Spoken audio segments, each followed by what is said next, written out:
C'est à 16h50 que l'avion présidentiel, le Boeing 727, qui a ramené le président de la République à Kinshasa, venant de Nairobi, s'est immobilisé sur le tarmac de l'aéroport international d'Ondjili. Au bas de la passerelle, un comité d'accueil restreint, composé du directeur de cabinet du chef de l'État Vital Kamerhe et de quelques officiers civils et généraux, chefs des différents corps, a salué le président de la République à sa descente d'avion.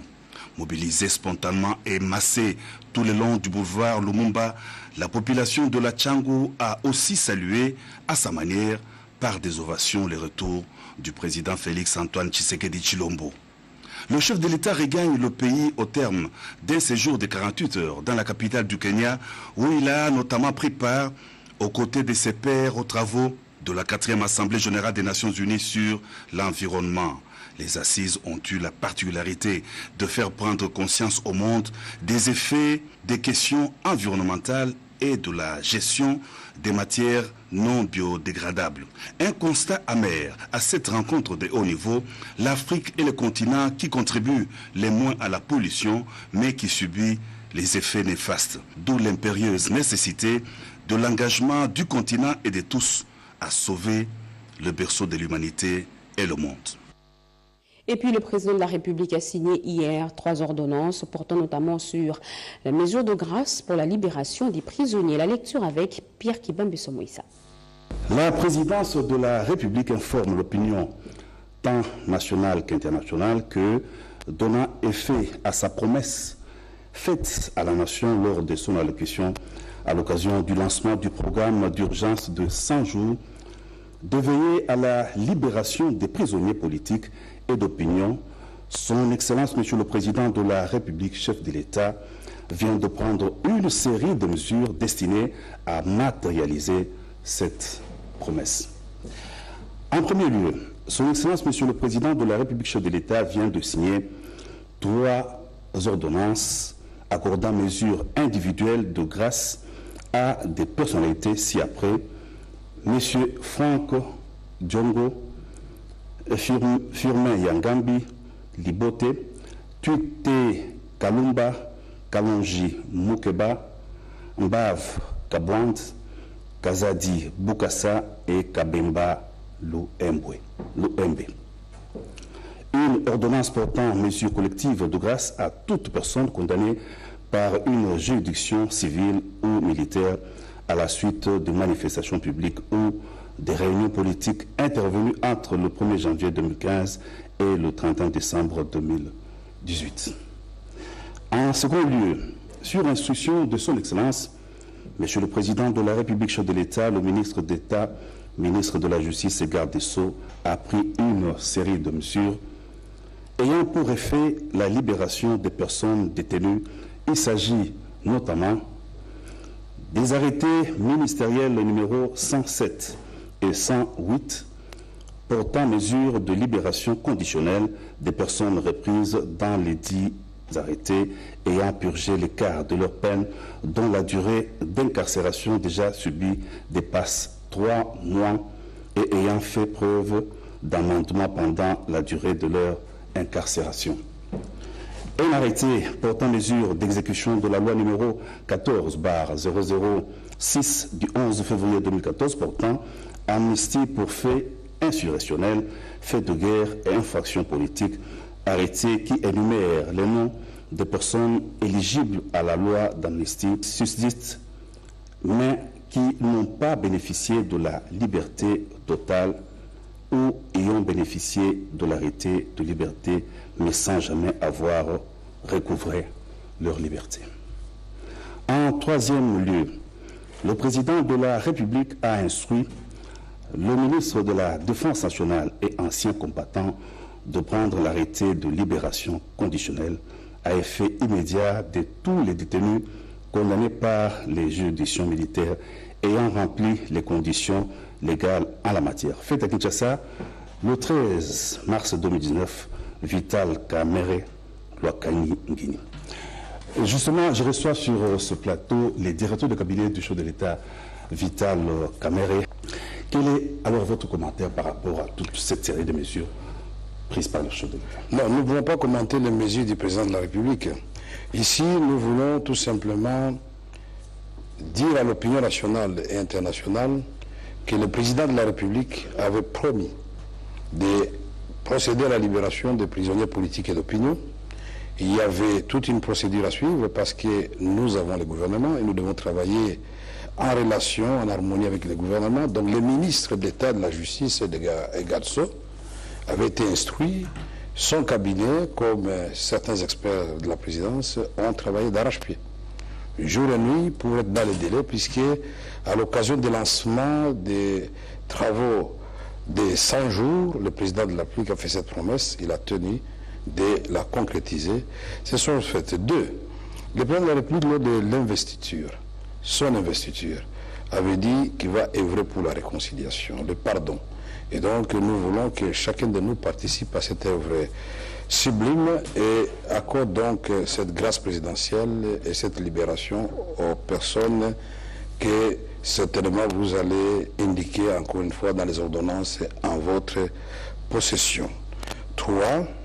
Nous avons voulu aussi, par la mesure de grâce collective, demander à toute personne ou à des familles concernées qui ont leurs enfants, les membres de famille qui auraient été arrêtés ou qui ont été arrêtés durant la période du 1er janvier 2015 jusqu'au 31 janvier décembre 2018, que ces gens-là, dans les conditions que vous avez certainement décrites dans l'ordonnance, vont être libérés, et puisque l'ordonnance entre en vigueur à la date de sa signature. Voilà donc ce pas un commentaire, c'est une clarification en ce qui concerne la libération des prisonniers politiques et d'opinion. Et personnellement, je me réjouis de voir certains amis, certains compatriotes et tous les compatriotes concernés recouvrer la liberté. Et le directeur de cabinet du chef de l'État, Vital Kamerhe, s'est entretenu aujourd'hui au Palais de la Nation avec l'ambassadeur de la République d'Angola en RDC, M. José João Manuel, était porteur d'une lettre du président Angola à son homologue de la RDC. Regardez. Les relations diplomatiques entre l'Angola et la République démocratique du Congo à travers la SADC encore bientôt reboostées. Un émissaire du président angolais reçu ce jeudi en audience par le directeur de cabinet du chef de l'État, Vital Kamerhe, a remis un message du président Joao Lourenço destiné au président congolais Félix Antoine Tshisekedi Tshilombo. Ce messager n'est autre que l'ambassadeur de la République d'Angola en RDC, José Joao Manuel. Le diplomate angolais a déclaré que cette invitation était en rapport avec la commémoration de la date du 23 mars 2019. Le contenu des messages a à voir avec la date du 23 mars, qui est une date proclamée pour tous les chefs d'État et de gouvernement de la SADC au cours de la 30e sommet de le chef d'État et de gouvernement de la SADC tenu à Windhoek l'année passée et qui a proclamé cette date-là comme la date de libération de l'Afrique australe. De manière que tous les peuples de notre sous-région puissent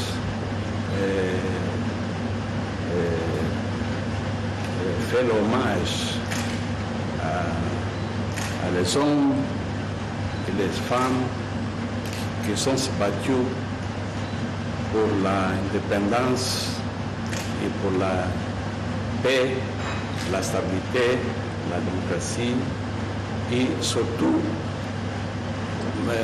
pour les défaites infligées à le système de l'apartheid qui a permis la libération de l'ancien président Nelson Mandela, la libération de pays de notre sous-région.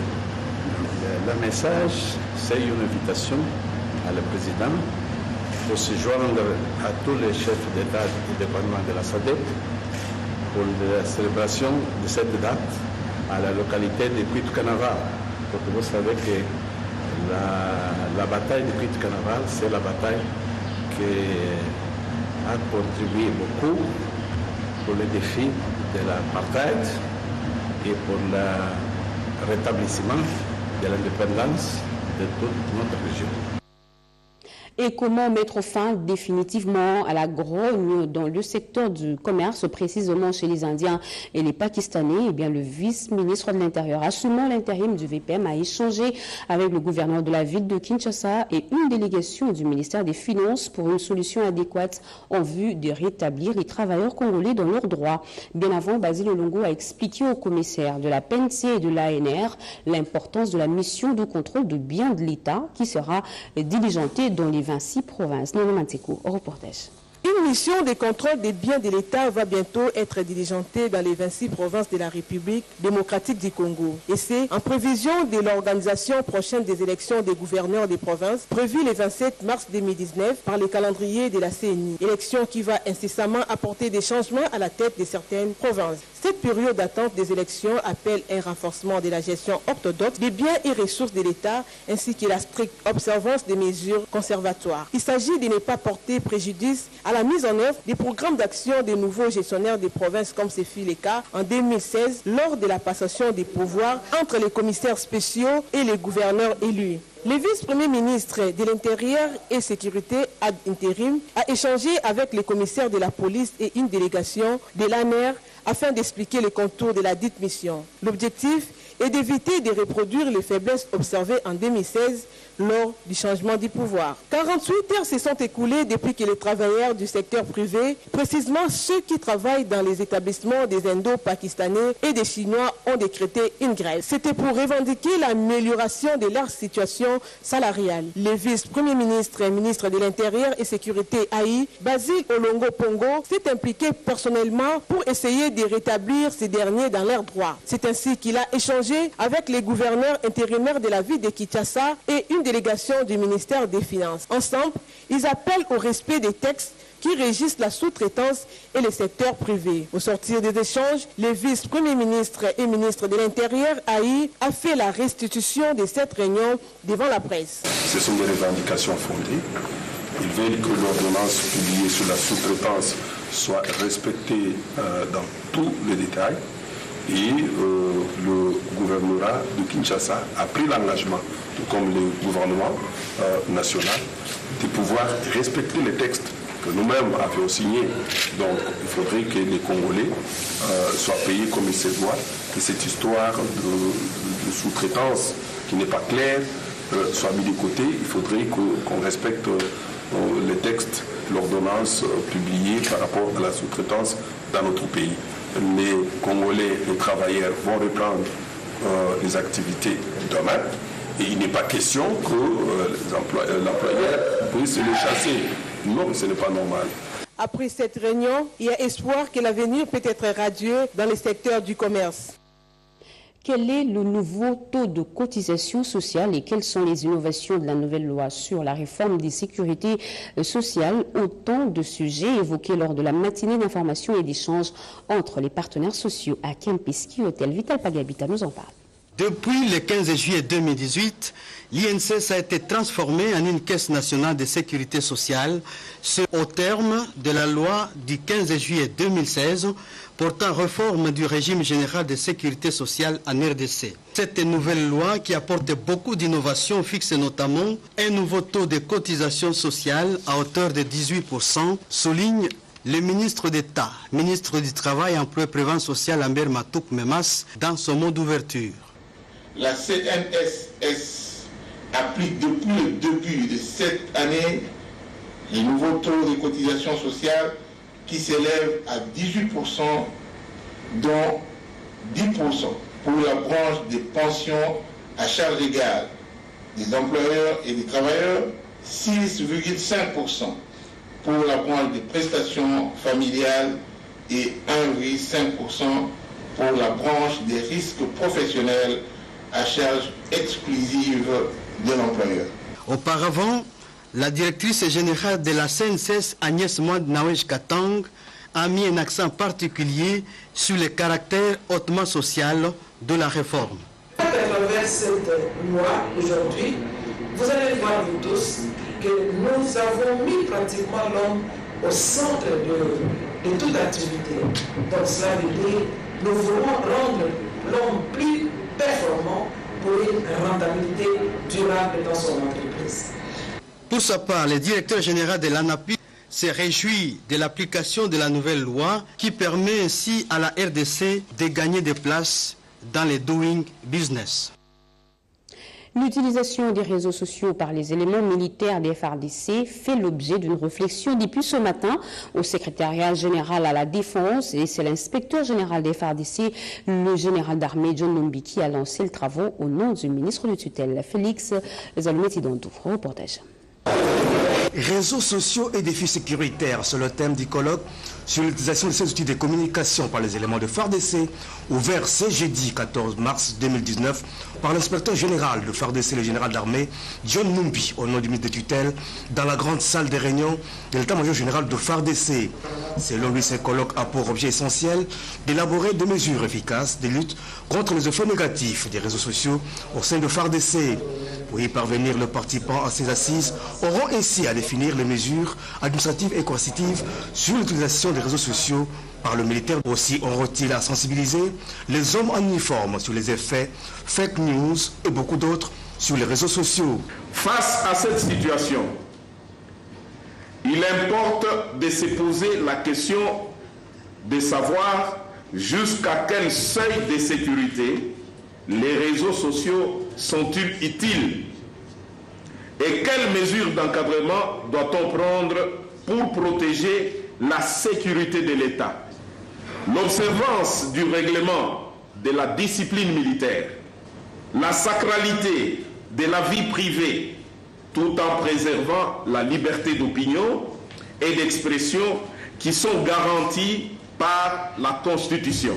Ces forums se subdivisent en 3 panels qui traitent entre autres la présentation des réseaux sociaux et leur évolution en RDC, l'utilisation des réseaux sociaux sur les sites militaires, la désinformation à travers les réseaux sociaux et les défis sécuritaires, ainsi que le mécanisme de contrôle des échanges et des publications sur les réseaux sociaux et la sensibilisation sur les techniques employées.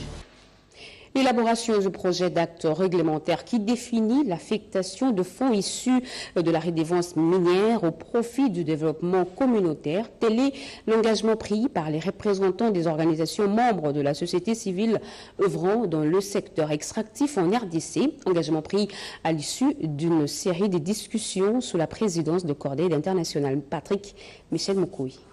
Après 2 journées d'intenses travaux, les organisations membres de la société civile travaillant dans le secteur de ressources extractives en RDC ont rendu public les conclusions de leurs échanges. Une batterie de recommandations pour assurer la gestion transparente de la contribution du secteur minier au développement communautaire. Prendre un acte réglementaire clarifiant les quotes-parts dévolues aux ETD et aux provinces destinés au financement des projets de développement communautaire, de mettre en place des mécanismes de supervision des dispositifs relatifs au développement communautaire, poursuivre le processus électoral par l'organisation des élections locales, urbaines et municipales, en vue de mettre en place les organes locaux de contrôle, surseoir à la mesure supprimant le basket fund dans les provinces du Kivu, pour procéder à l'évaluation de sa gestion et de son impact au niveau communautaire. Des recommandations, mais aussi des engagements fermes pris par les participants. Sensibiliser et accompagner les communautés sur les dispositions du Code minier revisé en rapport avec le développement communautaire. Élaborer le projet d'acte réglementaire définissant l'affectation des fonds issus de la redevance minière ainsi que les modalités de partage de ces fonds en cas de superposition ou de chevauchement des projets miniers sur plusieurs provinces ou ETD. Ces organisations se sont également engagées à travailler ensemble dans une dynamique de coordination des actions. Quelle est l'évaluation de la mise en œuvre du budget participatif dans les 24 communes de Kinshasa pour l'exercice 2018? Eh bien, les parties prenantes à ce mécanisme se sont retrouvées pendant 2 jours pour cogiter à Caritas Congo, nous dit Rikin Zeloya Manuel. Développer les entités territoriales décentralisées dans les communes à partir de la base, c'est l'objectif assigné au budget participatif. Mécanisme de participation citoyenne à la mobilisation des recettes et affectation des ressources pour la réalisation des projets sociaux de base. Je tiens à saluer votre présence qui témoigne de votre engagement à la fois personnel et collectif pour la promotion de la transparence, de la redevabilité dans la gestion des finances publiques de vos entités respectives. 2 ans après, les bourgmestres des communes, les points focaux du budget participatif, les mandataires et autres délégués de la société civile ont fait un arrêt sur image pour évaluation. Les défis sont énormes. Beaucoup de choses vont s'améliorer et ça sera un outil très important de gestion par rapport aux attentes de la population. Il y a quand même un succès puisqu'il y a maintenant déjà le système de tribune populaire. L'autorité municipale est redevable maintenant devant la population. Des recommandations formulées, le renforcement de la capacité des services d'assiette pour une maximisation accrue des recettes d'une part et d'autre part l'appropriation du processus budget participatif par les autorités et la population. Le processus budget participatif bénéficie de l'accompagnement technique du comité d'orientation de la réforme des finances publiques à travers le projet Profit Congo, Fonds multibailleurs, Banque mondiale, coopération britannique. Ouvrons ce chapitre lié à la femme par la clôture de la 6e édition de la foire de l'entrepreneuriat féminin où les initiatives féminines dans les domaines de la vie nationale ont été mises en exergue pendant cette activité tenue à la place des évolués dans la commune de la Gombe. La ministre de tutelle Chantal Safou a encouragé les prouesses de ces femmes entrepreneurs. Yvette Makuntima.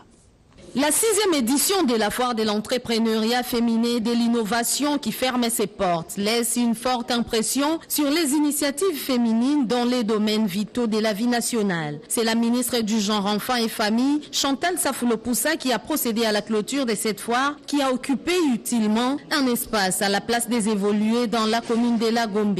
Après les mots de la représentante de la Chambre des commerces et la présentation du rapport synthèse du comité organisateur, la patronne du genre a eu des mots justes pour apprécier la qualité et la pertinence des débats, y compris les produits présentés au public. Chantal Safou-Lopoussa a en outre encouragé les femmes à faire plus en repoussant les limites intellectuelles afin de consacrer l'autonomisation économique de la femme. Pour retourner l'ascenseur à la ministre du Genre, Enfants et Famille, les participants ont salué son implication personnelle pour la réussite de cette 6e édition et ce, avant d'immortaliser ces instants par une photo des familles.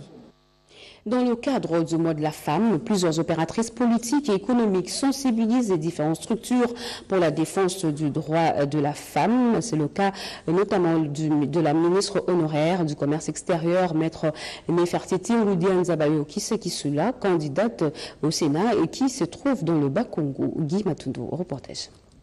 Le mois de mars est une opportunité pour les femmes leaders et autres courants féminins de faire entendre leurs idéaux. C'est l'opportunité que vient de saisir Madame Nefertiti Ngudianza pour faire le plaidoyer de la femme devant la représentation provinciale du Congo central. Lorsque vous m'accorderez vos votes et que je serai élue sénatrice, en synergie avec les députés nationaux, je ferai mienne vos promesses de campagne. Et c'est là, en favorisant la publication de textes de loi favorables à leur arrondissement. Je m'engage à ne pas rompre le cordon ombilical qui me relie à vous, les grands électeurs. Je reviendrai donc de me ressourcer auprès de vous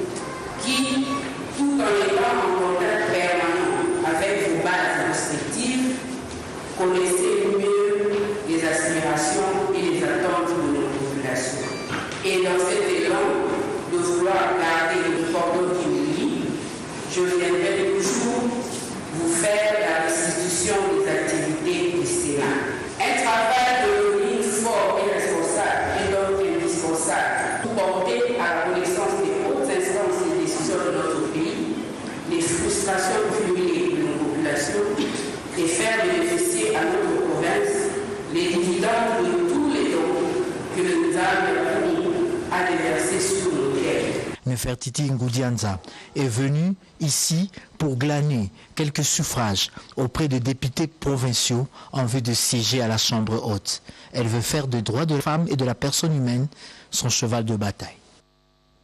Près de 150 femmes hospitalisées à l'hôpital général de référence de Kimbanseke ont vu leur facture de maternité soldée. Ce geste de générosité porte la signature de l'honorable Junior Nembalemba qui s'engage à honorer la femme au cours de ce mois de mars.